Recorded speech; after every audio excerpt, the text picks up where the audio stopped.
हाम्रो गाडी लोकल रोडमा हिँडेको गाडी होइन, हाम्रो एक्सप्रेस वेमा हिँडेको गाडी हो। गन्तव्यमा पुगेपछि मात्रै ब्रेक लाग्छ। गन्तव्यमा पुग्नुभन्दा अगाडि ब्रेक लाउन जरुरी हुँदैन। र हाम्रो गाडी अनियन्त्रित पनि छैन, वातावरण पनि मिलेर गएको छ।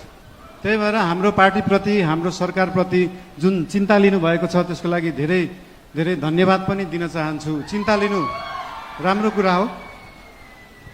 जनता र जनताको भोट भनेको हावा जस्तो हुन्छ, कहिले हावा यताबाट चल्छ, कहिले उताबाट चल्छ भनेर चिन्ता लिनुभएको छ।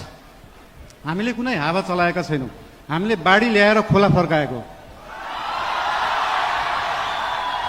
र खोला एकचोटि सिधा बाटो, आफ्नो सही बाटोमा फर्किएपछि निरन्तर त्यही बाटो बगिरहन्छ। यो हावा जस्तो कहिले लेफ्ट राइट उत्तर दक्षिण पूर्व पश्चिम बग्दैन। त्यही भएर चिन्ता लिनुहुनेहरूलाई धेरै धेरै धन्यवाद दिन चाहन्छु। यस्तै